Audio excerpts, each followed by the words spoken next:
All right, well, good morning and welcome to the 2022 eDiscovery Forum. As we return to talking about the gift that keeps on giving, eDiscovery and all of our practices.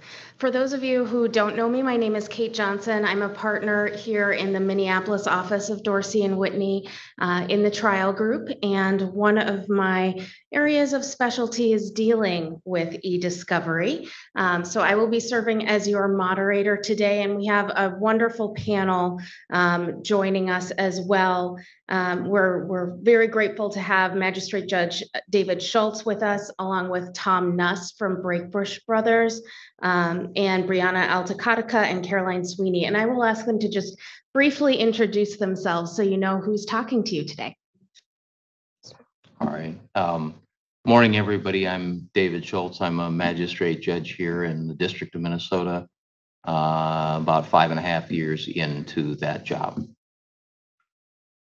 And Tom? Oh, sorry. I couldn't see what order you were sitting in. Tom, why don't you go ahead? All right, good morning. I'm Tom Nuss. I'm the Vice President of HR and the General Counsel for Brakebush Brothers. Been there almost 4 years. Okay, and Briana? Good morning, I'm Briana Taqatqa. I'm an associate here at Dorsey in the Labor and Employment Group. And Caroline. And I am Caroline Sweeney. I'm the Director of Knowledge Management and Innovation, and that includes LegalMine, our eDiscovery offering. Great. A couple of housekeeping matters for us today. Our program will be 60 minutes. If you need an attendance form for CLE credit, for those of you who are attending via webinar, those were available in the email that you received. Please feel free to submit questions for those of you attending online via the chat. I'll do my best to keep an eye on those as we go through today's program. And in the room, of course, feel free to raise your hand if something comes to mind you'd like us to talk about. We'll be announcing a CLE code midway through the program. And be sure to return those attendance forms if you do want that CLE credit. All right, so let's kick it off by posing a question to each of you. Maybe we can start with Judge Schultz and just come down the line. What is the biggest e-discovery challenges you're seeing in 2022? Well, let me start by saying the court lags behind the rest of you in a sense, right? Because first of all, we don't ourselves use updated technology the same way corporations and law firms do. But in order for an issue to get to us, first you have to have it in the company or with the individual, then you have to have a lawsuit, then you have to have a discovery dispute, and then finally it gets in front of us. So in some sense, whatever it is that you're dealing with as the emerging technologies, we're dealing with the technology from 1 or 2 years ago, I think. And so what we've been seeing, or I've been seeing lately, the text messaging issues have been sort of front and center, and some of the attachment issues in documents, the links issues in documents. But again, we're passive. We wait for you to tell us what the emerging technologies are. Great. Tom, what are the challenges you're seeing in your practice? It's really the volume of information, the variety of sources, and then the people, right? And it's always been tough to get people focused who have real regular jobs to say, hey, take some time away from that to pull documents for a discovery request. But when you've got that volume of information, a variety of sources, it's really, I think, magnified the challenges that I've seen from an in-house perspective of trying to get people focused on, hey, we got to find all this stuff. We got to save it. We got to identify it. Great. Briana, from the Labor and Employment Associate perspective, what challenges are you facing currently? It's kind of similar to what Tom was just mentioning, and I think it's sort of a product of this pandemic, post-pandemic world, and that has to do with trying to collect information and documents from all over the place, because now people are working from home, they're working from Hawaii, and locating all of those different places where we might need to identify discovery and then collect it is a new challenge. And then, of course, balancing that with the constant desire to keep costs low for clients and remain efficient. So that's certainly an ongoing challenge for us. Absolutely. And Caroline. From the technological perspective, it would definitely be the varied sources of information and kind of some of the newer platforms that we've seen and the challenges that those present in terms of collection and processing and even review and production of information. That is a great lead into our first topic for today, which is emerging technologies. And Caroline, can you give us a little bit of an explanation of what emerging technologies are and what we're seeing in the marketplace? Sure. So certainly during COVID, we saw very rapid adoption of all sorts of particularly collaboration type of platforms and remote work tools. So, the adoption of Office 365, which was probably happening before or was happening before COVID, but suddenly Microsoft Teams and the ability to do team chats and what have you, Slack, Zoom. We're working on a collection now from a chat platform called Discord. Just the variety of collaboration and chat platforms that folks are using. And that is what is starting to present challenges when it comes to how do we collect this data? How do we review this data? And the way that information is sometimes stored complicates that. At the same time, there's for example, a case out of the Central District of California from 2021 where that had to do with Slack collection, Benabone versus PetQuarks. And there the court stated that review and production of Slack messages was comparable to requiring search and production of emails. So it's not like we won't ask you about it and we won't collect from there. It's that this is becoming like the new communication platform, the new email. And so we have to figure out how we're going to go ahead and collect from those sources. This FTI report that's cited, I think is interesting. It's not that long, and if you have an opportunity to download it and read through it, but it talks about the fact about this adoption, and then about the fact that by 2023, the majority of data within an enterprise, and then by consequence, that means that the data that's in scope for litigation, for investigations, will be from cloud-based emerging data sources. And you're wondering maybe, well, why does that matter? And that's because, as I said, it presents all sorts of challenges. So as Judge Schultz mentioned, attachments may not be stored the way we're traditionally used to seeing attachments with emails. There's not a physical attachment there. It's a link to another storage location. There's dynamic versioning of documents. There's use of mobile apps, and data might be stored in the cloud. It might be stored on a personal device. We're having to deal a lot more with non-custodial data sources. So what team chats are you a member of? Not just do you use chats on your own, and how do we collect from those team chat locations? Are attorneys members of those team chats, and therefore does that pose privilege issues? How do we segregate these chats so that we can efficiently review them?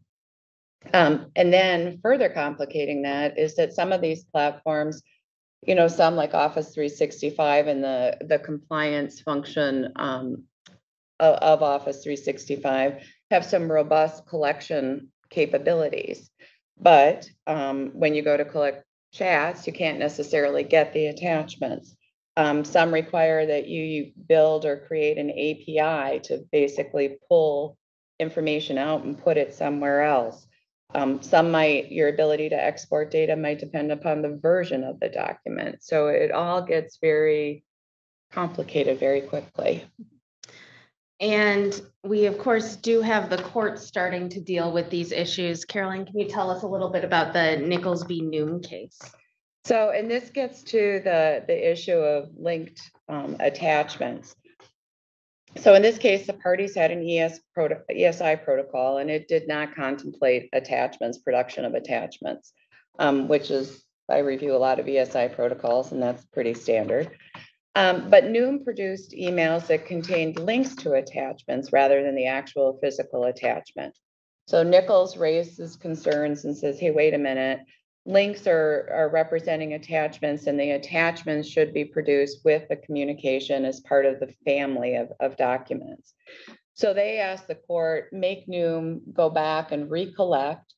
And in fact, they could use an API from Gmail and collect the emails and attachments, or for about $5,000 and a couple weeks of work, they could use a tool called Forensic Evidence Collector, and they could recollect all of the emails and the attachments.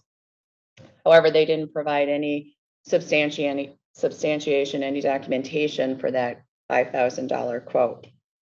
Noom, not surprisingly, said, no, we're not going to recollect. We've already collected from Gmail. We've collected from Google Drive. You can manually associate the attachments. If you have trouble, we can help you. And by the way, here's a declaration from our e-discovery expert. And he says it's going to cost $180,000 for us to recollect everything. And that's not proportional to this needs of this case. So the court did a little bit of, does their analysis, and one of their positions was, links aren't necessarily attachments. You could have a hyperlink that links to a folder or to a website, and is that considered an attachment? So they didn't buy that links are always attachments. Ultimately, they also cited proportionality concerns and said that Noom did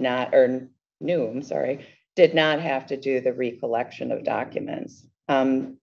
They did say that the court is also mindful that the parties may make early ESI decisions based on limited information, and proportionality considerations may need to be rebalanced at later points in the litigation. Discovery plans may be modified when that new information is learned. So just a couple things. First of all, this issue of linked attachments is definitely something that we've run into. And then secondly, we're starting to see this issue. I've reviewed a few ESI protocols where they do address linked attachments and how the parties will handle those. And finally, I sit on the Sedona Conference Technology Advisory Group, and we met a couple of weeks ago to review the Sedona glossary of terms. And I can tell you that modern attachments will likely be a term with a corresponding definition in the next glossary.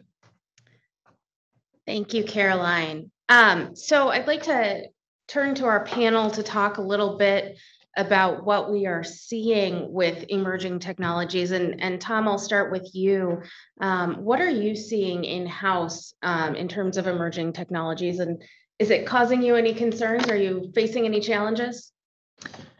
Yeah, whether it's emerging for everybody, it certainly is for us, is the use of some of the Microsoft products. And Caroline alluded to, for us, it's Microsoft OneDrive, where you've got shared access, shared editability, who can get in there, when do they touch it? If you've got a link in an email, that document doesn't look like that anymore. Who messed with it? So that's certainly a challenge. And then Microsoft Teams, there's been just an explosion for us in the use of Teams. Which results in a lot more recorded meetings that you have to figure out what was recorded, and then the chat feature is yes, what am I worried about? The chat feature is what I worry about. Okay, that's where you get the snarky comments. That's where you get the less professional insight into the meeting and what's been said. So that's certainly something that is on my mind. I always am nervous when a client tells me that they are frequent users of chat features in their communication platforms. It can create some real challenges as we move into litigation.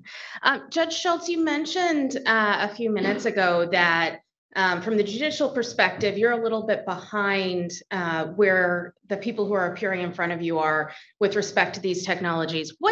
What's effective for you when you're addressing an issue relating to a technology you're not familiar with? What do you look for from litigants who are in front of you to help you make decisions?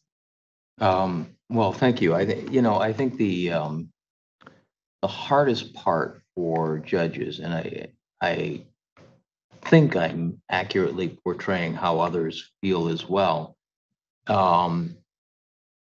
number one, because we don't use the same technologies that you do in our day-to-day lives, we're not familiar with them.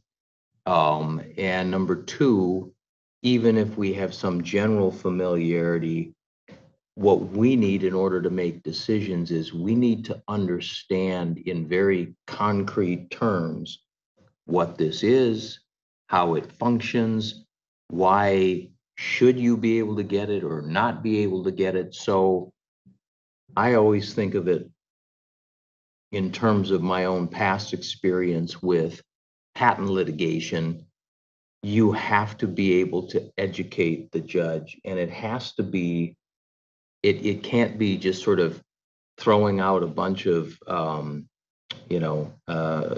tech words. You have to educate them concretely and get them to understand where's the issue that is really being joined here. So I would say education, concrete education. Great. Briana, are you running into issues with emerging technologies in your cases? Yeah, and I'm actually aptly right in the middle of those two issues that that Tom and Judge Schultz just described. Because as outside counsel, I have to work with a client and understand if we're doing a collection, for example. Okay, what technologies are you using? What are all the possibilities for relevant communications that we need to identify in response to discovery requests and possibly collect? And so I need also for the client to explain to me, because you're not the only one who's behind on technology, what all of this means and what it's used for and where it might be relevant, and then kind of translate that into an ESI protocol and a protective order and all of those tools that we're using, and make sure that if we have to present that to the judge, that it is translated and understandable, and we can ultimately hopefully get what we need for the client. So it's a chain of communication, a steep learning curve in many cases, and it's different with every client, and every case I get, there's some new technology, some new communication method that I have to learn and understand and then communicate. Caroline, when I have to deal with a new technology, you're usually the first person I call to explain it to me. How are you dealing with these issues as you're trying to help the lawyers that you work with and also the clients that we work with navigate these issues? It's a lot of constantly having to educate myself, right? And I have a whole network of people that I can reach out to. And for example, this case that we have right now, where we've identified this platform Discord, we've not collected from it previously. So I've got to figure out, okay, how can we? What are the options here? And making sure that I understand it so I can explain it to you guys, be in conversations with the client so we understand what the client's capabilities are and how to involve them in the process. So that can be challenging as well. It's certainly something we need to be mindful of and staying on top of. And so we've identified in our slides some best practices for you to keep in mind. And one of the things that we really encourage our clients to do when they are rolling out new technologies is to make sure that you're taking a collaborative approach internally and involving the folks who are going to have to deal with the new technologies that they're adopting in the e-discovery realm, so that we're proactively doing that. I suspect that was a real challenge rolling into the pandemic and so many companies moving to a work from home model and adopting new technologies as they did so very rapidly to deal with the emerging issues that they were having, keeping their workforce going. So it may be something that's worth a look back at now as we've kind of settled into a new way of working, to make sure that those of us who have to deal with these things from a litigation perspective and deal with legal issues with respect to these technologies know how we can deal with things, and our corporate clients or employers know what they are getting into if they're facing litigation and have to collect from these technologies. Let's move on to talk about a perennial favorite, which is text messages. I think if you read the case law from a judicial perspective, it's well accepted that text messages are a discoverable source of information.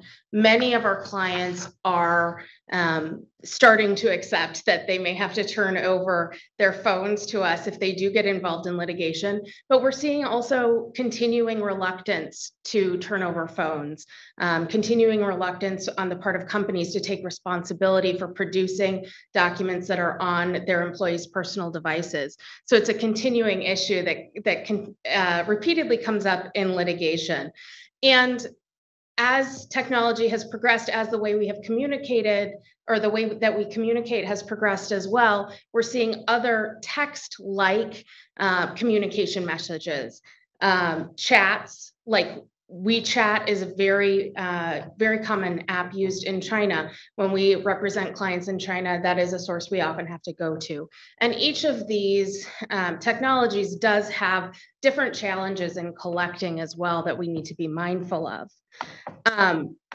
There's a really interesting, very recent case coming out of the District of Minnesota dealing with chat messages or text messages, excuse me. And I really would commend the whole opinion to your attention. It's very interesting. It's from Magistrate Judge Boudreau. And the case is an antitrust case. It's multi-district litigation. And the plaintiffs have essentially alleged that pork producers are engaged in a conspiracy to fix prices. So as you can imagine, they were very interested in receiving the communications between employees of the different producers. And they were interested in seeing if there were text messages. And at the heart of the opinion from Judge Boudreau is whether or not Hormel, one of the defendants in the case, had possession, custody, or control of their employees' work-related text messages or potential work-related text messages. There was a lot of dispute about whether any responsive text messages actually existed, as there often is. But whether Hormel had possession, custody, and control of those text messages that existed on personal devices. And Hormel, as many of our clients do, has a bring your own device policy. And so Judge Boudreau looked closely at that bring your own device policy and noted that it doesn't assert any corporate ownership or interest in things like text messages. It does expressly note that Hormel owns data that is synced back to certain of its systems, but doesn't address text messages.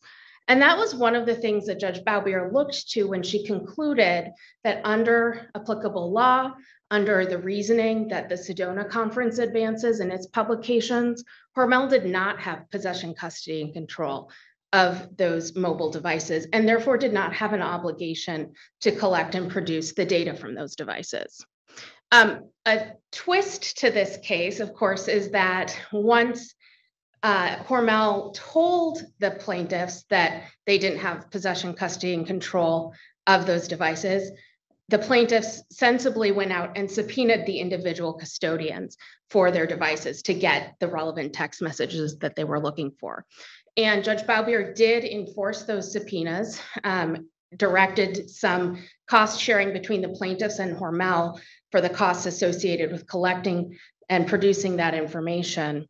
And so ultimately, it looks like the plaintiffs at least have a chance to get the information they're looking for. And I say a chance because one interesting thing that's noted in the opinion is that from a practical perspective, this opinion came about 3 years after this litigation started. And Judge Boudreau notes that not one of the custodians still had the same device they had as they were using during the relevant time period. It's possible that the data that might be relevant transferred. It's also possible it was lost by that point. So an additional challenge with text messages and mobile device data. And I think the main takeaway I have from a legal perspective with this case is that courts are really still grappling with possession, custody, and control when we are using our personal devices for business communications. I think we'll continue to see very fact-specific opinions coming out about these issues. And I think it is sensible and important for us to be looking closely at bring your own device policies, have one if you don't have one, and take a look at it and make sure that it encompasses what you want it to. For instance, I could imagine a different context in which Hormel would be very interested in claiming ownership over text messages that their employees were sending for work-related purposes. So taking a look at those issues, both from a litigation and a business perspective, I would say is an important thing to do as these issues continue to evolve. So I will stop sharing my opinions on this and turn to Briana first to talk about text messages in your experience in the labor and employment context. Text messages are a huge part of a lot of employment litigation matters. We frequently have individual plaintiffs, and their personal phone has a lot of relevant, or what we would presume would be relevant, communications, depending on the facts of the case. So we almost always request text messages in our document requests. We also get requests for text messages like the ones that Kate just described in the Hormel case. And push back, as Hormel did frequently. So that's all very familiar to me. I think some of the challenges that I face as outside counsel with regard to text messages is one that Kate already mentioned, which is that people don't want to turn over their phones. If it's a work phone or a personal phone, even if it's a work phone, a lot of people use them for personal messages as well, or personal communications. There's photos, there's videos, there's maybe medical information. There's all kinds of stuff on there that people don't want anyone to see, especially opposing counsel, the other parties, even their own lawyer. So that's a challenge. It means sometimes I have to have tough conversations with clients and explain to them. It really requires a high level of trust with clients, that they know that I'm going to treat their information confidentially, and I'm going to be careful and thorough in my review and make sure that nothing gets out that shouldn't get out. That's not relevant to the case. The other thing I wanted to mention just briefly on text messages is sort of a brag to Dorsey and Caroline's team. We have a program that we're using now at Dorsey, which allows for a really nice presentation of text message conversations in production. And this was a huge win for me recently, because I've, for the last couple of years, been slogging through various terrible forms of producing text messages, whether it's screenshots that are upside down and blurred out, or partially missing dates, or kind of individual printed PDFs of one text message per page. Hi, next page. Hi, next page. How are you? It's horrible. And now we have this lovely new program that we're using here at Dorsey, which aggregates each conversation into one digestible format. So it looks exactly how it looks on your phone, except it's on a lovely PDF, and it's searchable, and the attachments are there. And it's an absolute dream for a litigator. So thank you to Caroline and her team, and highly recommend for those of you who are struggling with text messages. Yeah, I would say that is a significant improvement in the way that we consume text messages when they're produced in litigation. Tom, from an in-house perspective, how are our clients or business people experiencing and reacting to the concept of having to turn over their phones and having their data collected and reviewed by someone outside of their perhaps circle of trust? Yeah, they're not reacting well. There's really, I think, two issues with text messages from my perspective. One, I mean, I mentioned with just the team's chat, how the snark level increases. You imagine with text messages now that is exponentially higher. But then you've really got that reluctance that Briana was talking about, that people, it's very personal, right? The phone, it's different than your business records. This is something that you use. It's attached to people. It's whether it has just personal things or things that you don't want anybody to see. Folks don't want to hand it over. And there's also sometimes a bit of I think a fear of just not having it with you, right? For me to go to my CEO and say, hey, I need to take your phone. We're going to look at everything that's on there. You're not going to have it for a number of hours, but don't worry, we're going to take care of it. That's not an easy conversation to have. So it's been challenging, certainly, with the text messages. Yeah, absolutely. That's very consistent with the conversations I have had with many clients recently. And it is a real challenge for us, and something that I think that as lawyers, educating our clients is really important, but all of the education in the world doesn't make it less unnerving to hand your phone to someone else. So I think it's going to be an issue we continue to experience. Judge Schultz, are disputes about text messages making their way into your courtroom? Well, despite what I said at the beginning of this, I have had no disputes about text messages land in my courtroom, other than one which involved a question of failure to preserve because a phone had been dropped in a lake. But in terms of the production, no, we haven't seen, I haven't seen that a lot. And I assume that that is because it's a little bit like the nuclear Cold War, right? It's mutually assured destruction. You got both lawyers on each side saying, I'm not going to ask for text messages because then they're going to ask for text messages. So I think some of that is going on. Let me just, if I can follow up on something that both my other panelists said, to the extent that those awkward conversations with clients and CEOs are awkward, the one thing I can tell you is that judges, when they have to review stuff that's not been produced, and so it has perhaps embarrassing information, from what from my experience, we're very good at compartmentalizing, and it does not, it just doesn't affect us in our view of the merits of things. And we're certainly not, we're not looking for it. Great. Caroline, from your perspective, what are you seeing with text message discovery these days, and where do you think we're headed? I agree that especially a few years ago, there was a lot of don't ask, don't tell around text messages, and you still see that addressed in ESI protocols where it's not going to be, the parties aren't going to exchange text, but it also feels like practically every case we work on involves that. And some of the challenges we have are, sometimes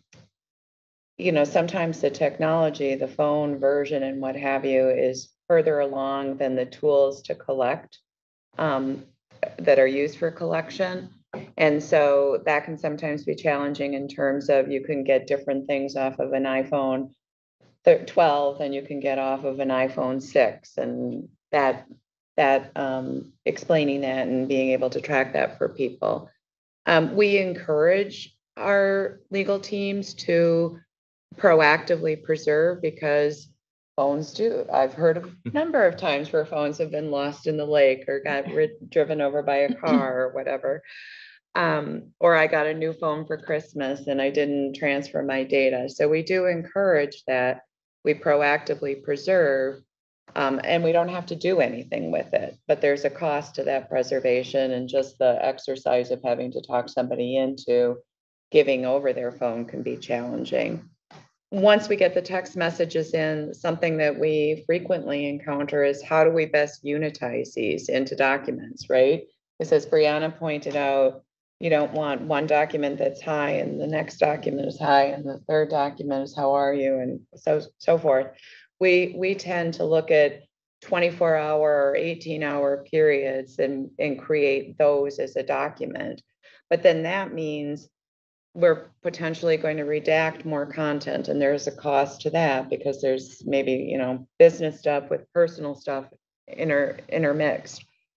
You also have to think about how you're going to search those text messages, because the search terms you might be using for documents and emails may not translate for the reasons Tom was talking about in terms of the terminology, or people are using, they're not using words, they're using an emoji. And how do you, there's a few platforms out there that will allow you to search for smiley face and get all the smiley faces.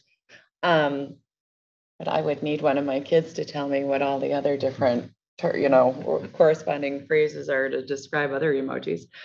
But there's technology out there that's developing. I think we're going to start seeing that come in some of the e-discovery platforms that will do like recognition of emoji, so you can search on those and what have you. And then privilege, I think privilege review becomes a little bit challenging as well. The other thing I was going to say is, a lot of times people will say they don't want to turn over their phone because for privacy reasons. And I think what you'll find is the courts are kind of split on that in terms of whether, if you're using it for business purposes and you used it to communicate about business, the texts are potentially relevant, privacy may not play into it, and from the court's perspective.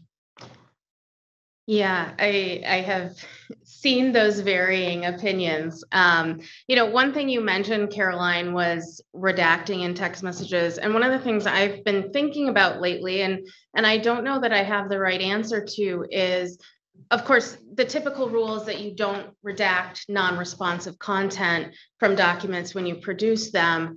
And I've been thinking a lot lately about whether in our ESI protocols, we want to make different rules for things like text messages, where we are expecting different kinds of non-responsive content than you'd be worried about in a business communication, for example. It might be mixed. Hey, can you join me to talk about this deal? Followed up by the way, I can't come to work today, I broke my leg, or more personal and sensitive examples. Do we want to think about a different approach to those kinds of communications? That, of course, comes with the risk of opposing counsel redacting things that they shouldn't be redacting, that may be embarrassing, but are relevant. And so there has to be a level of trust there and a way to test that.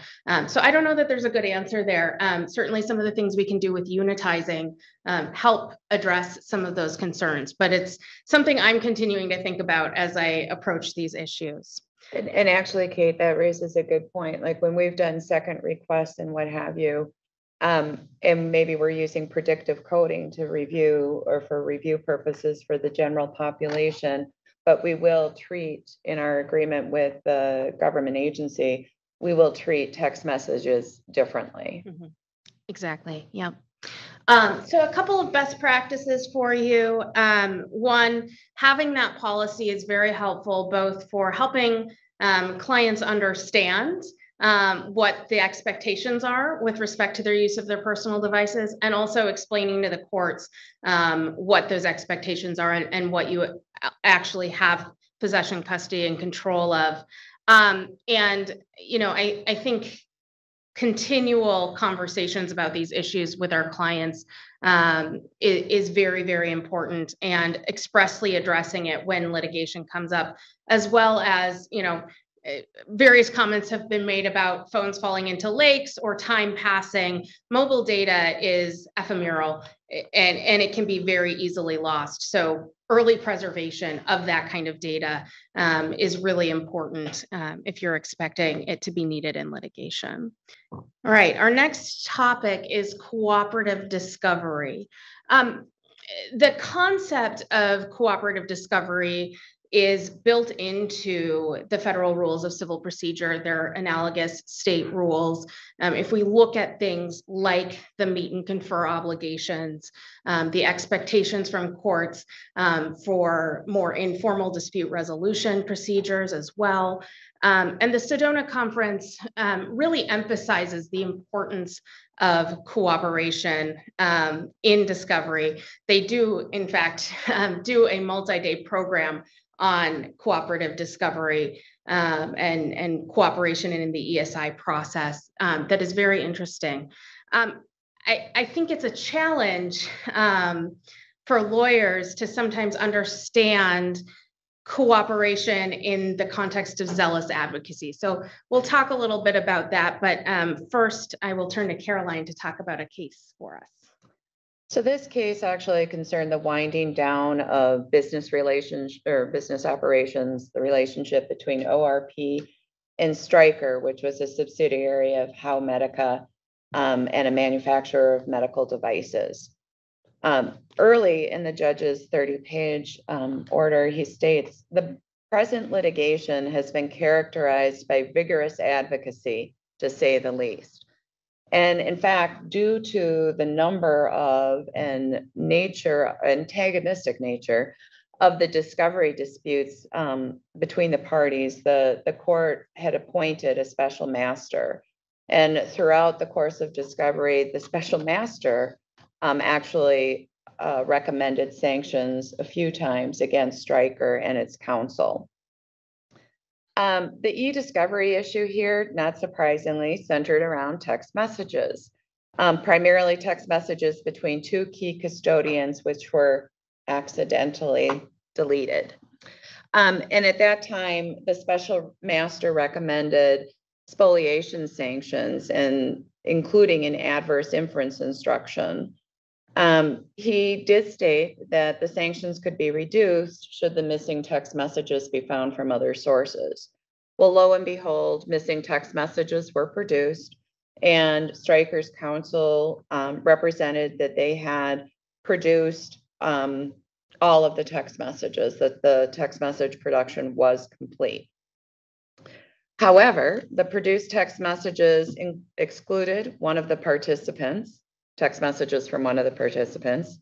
They were stripped of images and attachments, and they included what was described as a suspicious gap in one of the text chains. The defendant said, producing party said there was a tech issue. Defendants, were with the production. There was a tech issue. And the court noted, well, you know what, you could have, rather than saying we've produced all of the text messages and representing that the production was full and complete, you could have said all available text messages have been produced. You could have said we're working with IT because there's been a technical issue and we'll produce what we can. There was also some issues with misconduct by Stryker counsel, which were described as inappropriate, disruptive, and unprofessional behavior at a deposition, an improperly prepped 30B6 witness, and then failure to timely disclose documents. So ultimately, Stryker was ordered to pay $5 million in damages, and as a sanction for the texts and the zealous advocacy, they were ordered to pay the full amount of the special master's fees, half paid by Stryker and half paid by Stryker's counsel. To quote the court, zealous advocacy does not justify abusive conduct or hiding the ball. It's kind of an interesting read. Yeah. So, Judge Schultz, I think it's fair to say that when issues come to your attention, there's been some breakdown in cooperation or some issue along the way. Do you, sitting on the bench, see cooperation and zealous advocacy as being in tension? And how do you think about how those two concepts work together?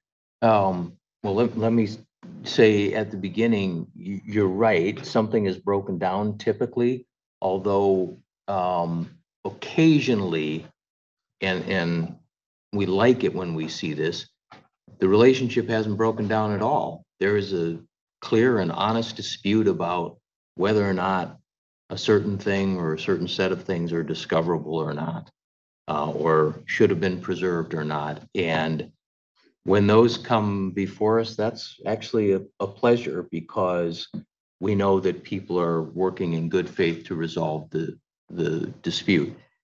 I don't actually see them in tension.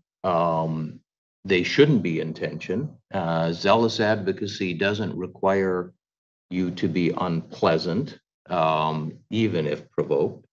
And, abusive conduct is never helpful to any side. I do think that the mistake that lawyers sometimes make, and I make no bones about the fact that I cringe about things I said and did as a lawyer, particularly as a fairly new lawyer. The reality is lawyers aren't responsible for the facts. The facts are the facts. You can disagree with your opponent by saying, we're not producing it, here's why. but you don't have to be uncooperative. And so from our perspective, and it does look very different from where I sit than it did from where I used to sit, they're not in tension at all, or shouldn't be. Great. Briana, I'd like to turn to you next. Can you touch on your experience on working with opposing counsel on e-discovery issues? And in your experience, do you think parties can successfully and productively cooperate on these issues? I think they can. I've had some bad experiences and I've had some good experiences. I'll focus on the positive for now. I've had a couple really kind of surprising and positive outcomes in terms of figuring out creative solutions, possibly including cost sharing between the parties so that, you know, if, for example, one of the primary objections to producing certain requested information is the cost, we can work to find a solution where perhaps the parties share in the cost, because arguably corporate defendants have more resources, more technology at their disposal to collect and review text messages, common theme of today, and even emails. Gmail is another one where I think this comes up sometimes. So I think if you continue to be open, be transparent, have communications, and really be willing to collaborate, you can come to solutions on this and hopefully avoid getting to the next level. Great. And Tom, you've had the experience of being both outside and in-house counsel. In your current role as in-house counsel, what are you looking for from your outside counsel on these issues, and how do you think about this issue?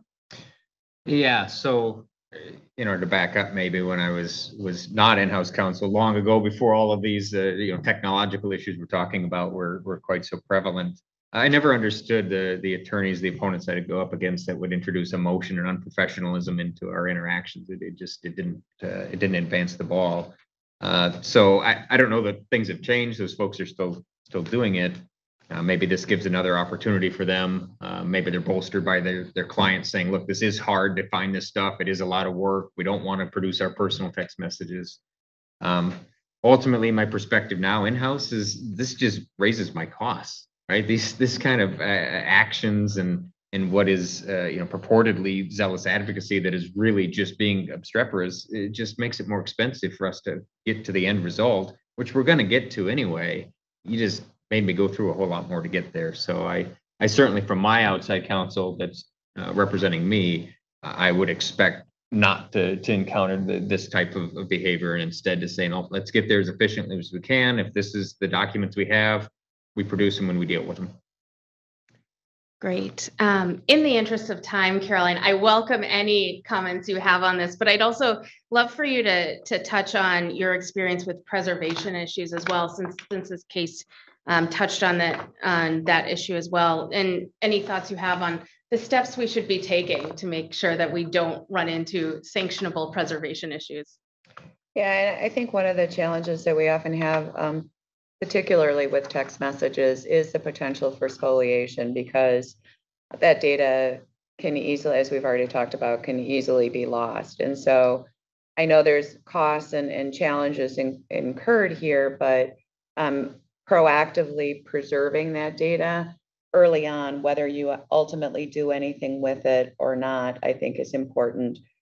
We give employees or custodians instructions on how they can go into their phone and make sure that it's set to never delete, so that things aren't just rolling off the phone, making sure you're having those sorts of conversations with individuals. Those are, and we've also worked with clients and gone in and helped them evaluate, what are our litigation response, our litigation readiness steps, and when do we identify, or what is a trigger event for our organization? When do we need to implement a hold? And what steps do we take internally to make sure that happens? What tools do we need, et cetera? So having those kinds of conversations, having that plan in place so that information can be preserved when it needs to be. Great. So a couple of best practices on the screen here. I think we've really touched on them throughout our discussion here, but wanted to flag for you that the ESI protocol is a great place to work on those cooperation issues and have early conversations, perhaps before things get more contentious, and spell out the rules of the road early on and set expectations. I think that is the best place to set the stage for cooperation later in litigation.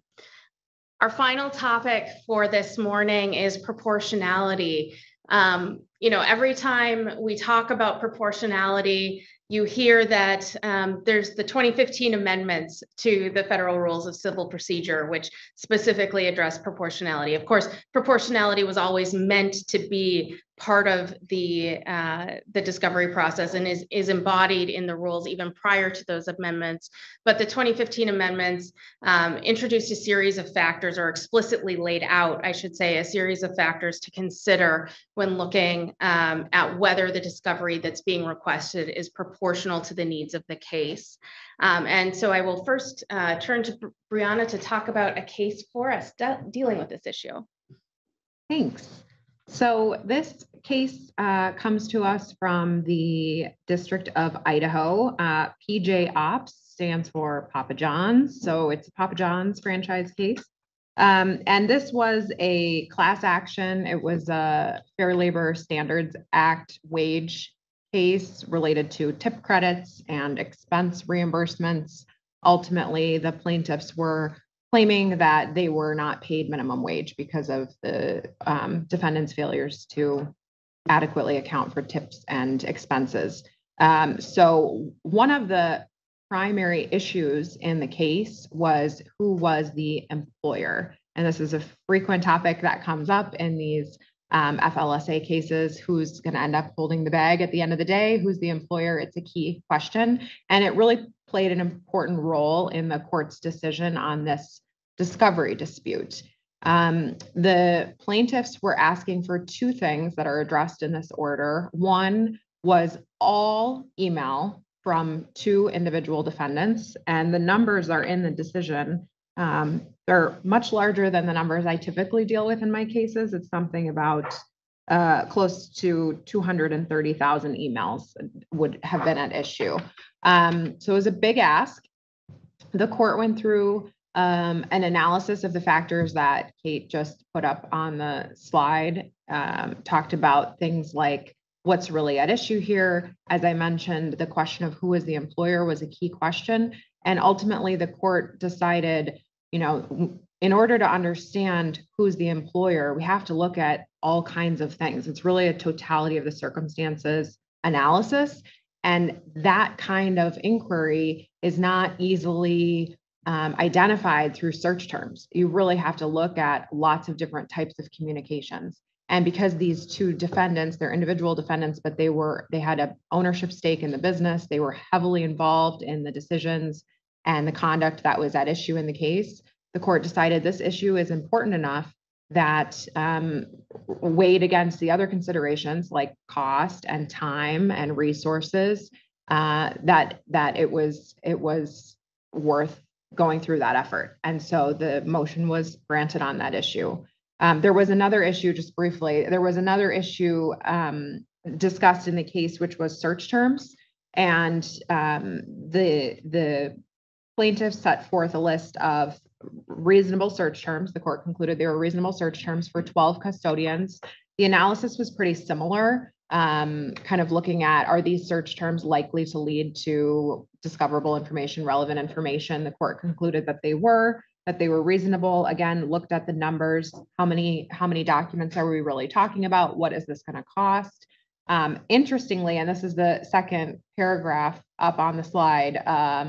I think it's the second, or maybe it's the first paragraph. One of the paragraphs on the slide talks about the cost and estimate from the defendants. And basically the court said this estimate is not credible, because then on one hand, early in the case, they said it was something like $40,000 to $60,000. Now all of a sudden they're saying it's $70,000 to $118,000. And so I can't really, it's not really worth the paper it's written on. And I think we should give the plaintiffs the opportunity to take a look at the hits to these search terms. So just two takeaways that I identified from this case. Number one, which is unfortunate for those of us on the corporate side. Sorry, Tom. But I think something we'll see more often than not is that courts have little sympathy for the cost of litigation for large companies. That's not, when you're looking at the balance between relevance and access to resources and what is this information going to tell us about the important issues in this case versus how much is it going to cost a big company. I think the relevance is probably going to weigh a little bit heavier for the court. Maybe the judge has something to say about that. And then also, I just wanted to kind of circle back to a point I made a couple of minutes ago about cooperation. As I read this case, it seems to me this is something that probably could have been avoided with a little bit of creativity between counsel and between the parties. The judge commented in the decision that the parties, neither party, well, at least the defendant, didn't really present any alternatives for the judge to consider. They just said, we're not going to produce this because it's too expensive. They didn't offer any compromises as far as the 230,000 emails from the two individual defendants. It was just all or nothing. And that seems to me to be a missed opportunity to communicate and collaborate and really think of a creative solution to hopefully avoid what happened here, which was a total loss and a complete, the motion was granted in full for the plaintiffs. Thank you, Briana. We are very close to the end of our time today, so I'm going to cut right to the chase and look to Judge Schultz to tell us what a successful proportionality argument in front of you looks like. It has to be very concrete for me. Tell me that, and the two most important pieces of information I want to know is, why are these documents or these emails, this communication, why are they so important? And what do you think, why do you think the really important information that you're seeking is in here? Okay, be as concrete as you can be. And second, it's cost and burden. And most times when I have a proportionality argument, we have a party come in and say, well, it's just too costly and it's burdensome. That tells me nothing, except in a truly egregious case. So you need to be very concrete and specific. What's it going to take? How long is it going to take? What's the billing rate? What other burdens? Cost, it's burden or expense. So what other burdens are involved? And be as concrete and specific as you can.